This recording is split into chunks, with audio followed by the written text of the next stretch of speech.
Ahmedabad plane crash की report सामने आने के बाद तमाम सवालों के बीच इस बात की भी चर्चा तेज हो गई है कि इस हादसे में अकेले जीवित बचने वाले विश्वास कुमार की हालत कैसी है और वो अभी कहाँ हैं।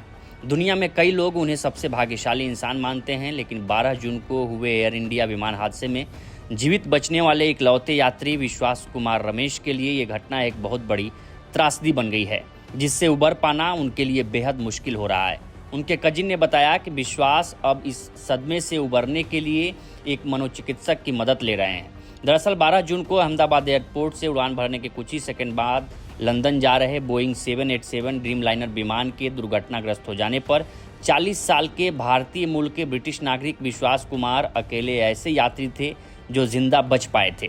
उनके भाई अजय समेत विमान में सवार 241 अन्य लोग इस हादसे में मारे गए थे। इंडिया टुडे से बातचीत में विश्वास के चचेरे भाई सनी ने बताया है कि क्रैश साइट का नज़ारा, अपने बचने की यादें और भाई की मौत का सदमा आज भी विश्वास को डराता है। विदेश में रहने वाले हमारे कई रिश्तेदार भी अक्सर फ़ोन पर विश्वास का हालचाल पूछते हैं, लेकिन वह किसी से बात नहीं करते। वह अभी भी मानसिक तौर पर इस दुर्घटना और अपने भाई की मौत से नहीं उबर पाए हैं। उन्होंने बताया कि वो अब भी रात के बीच में जग जाते हैं और दोबारा सो नहीं पाते। 2 दिन पहले हम उन्हें मनोचिकित्सक के पास लेकर गए थे। अभी उनका इलाज शुरू ही हुआ है, इसलिए उन्होंने लंदन लौटने का कोई फैसला नहीं लिया है। विश्वास को 17 जून को अहमदाबाद सिविल अस्पताल से छुट्टी मिली थी। उसी दिन डीएनए मिलान के बाद उनके भाई अजय का पार्थिव शरीर परिवार को सौंप दिया गया था। विश्वास और अजय दादर और नगर हवेली और दमन और दीव केंद्र शासित प्रदेश के दीव स्थित अपने परिवार से मिलकर लंदन लौट रहे थे। 18 जून को दीव में अपने भाई के अंतिम संस्कार के दौरान सोशल मीडिया पर वायरल हुए एक वीडियो में विश्वास को अपने भाई के पार्थिव शरीर को कंधे पर उठाकर शमशान ले जाते हुए देखा गया। हादसे के अगले दिन प्रधानमंत्री नरेंद्र मोदी ने अस्पताल में विश्वास से मुलाकात की और उनका हाल चाल जाना था। हादसे के कुछ मिनट बाद शूट किए गए एक वीडियो में विश्वास को मलबे से दूर एक एम्बुलेंस की ओर जाते हुए देखा जा सकता है। शायद इन डरावनी यादों से निकल पाना उनके लिए उस मलबे से निकलने से भी कहीं ज़्यादा मुश्किल होगा। फिलहाल उनका इलाज चल रहा है, लेकिन इसी बीच प्लेन क्रैश की रिपोर्ट तमाम सवाल भी उठा रही है।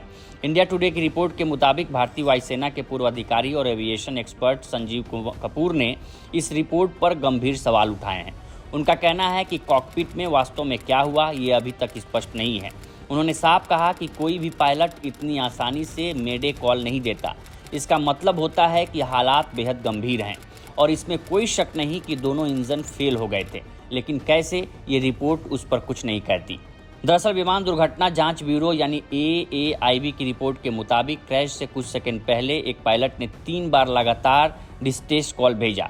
रिपोर्ट में कहा गया है कि भारतीय समय अनुसार दोपहर 1:38 और 39 सेकेंड पर विमान ने उड़ान भरी और महज 26 सेकेंड के बाद एक पायलट ने 3 बार मिड डे का इमरजेंसी मैसेज दिया। कॉकपिट वॉइस रिकॉर्डर में रिकॉर्ड बातचीत में एक पायलट दूसरे से पूछता है, फ्यूल सप्लाई क्यों बंद कर दी? दूसरा कहता है, मैंने बंद नहीं किया। रिपोर्ट में कहा गया है कि दोनों इंजनों के फ्यूल कंट्रोल स्विच एक ही सेकेंड से रन से कट ऑफ मोड में आ गए। इससे तुरंत इंजन बंद हो गए और विमान की तुरंत ऊंचाई कम हो गई। इस पर संजीव कपूर ने सवाल उठाते हुए कहा कि ये तो पूरी तरह बेतुका है कि कोई भी समझदार पायलट टेक ऑफ के बाद खुद ही फ्यूल कट ऑफ स्विच बंद कर दे। पायलट ने मैनुअली विमान उड़ाया, फिर उसे 170 डिग्री मोड़ पर इंजन बंद कर दिया। ये किसी भी तर्क से मेल नहीं खाता। कपूर ने जांच में देरी पर भी सवाल खड़े किए। उन्होंने कहा कि कॉकपिट का डेटा 3 हफ्ते पहले ही डाउनलोड कर लिया गया था, फिर भी रिपोर्ट आने में 20 दिन क्यों लगे, और जो रिपोर्ट आई है उसमें जानकारी अधूरी है। इतनी देर में और ज़्यादा गहराई से एनालिसिस किया जाना चाहिए था। हालांकि इस रिपोर्ट पर नागरिक उड्डयन मंत्री राम मोहन नायडू ने कहा है कि ये रिपोर्ट फिलहाल प्रारंभिक स्तर की है और मंत्रालय इसमें सामने आई बातों का विश्लेषण कर रहा है। AAIB एक स्वतंत्र संस्था है और हम उन्हें हर संभव सहयोग दे रहे हैं। हमें उम्मीद है कि अंतिम रिपोर्ट जल्द आएगी ताकि हम किसी ठोस निष्कर्ष पर पहुंच सकें।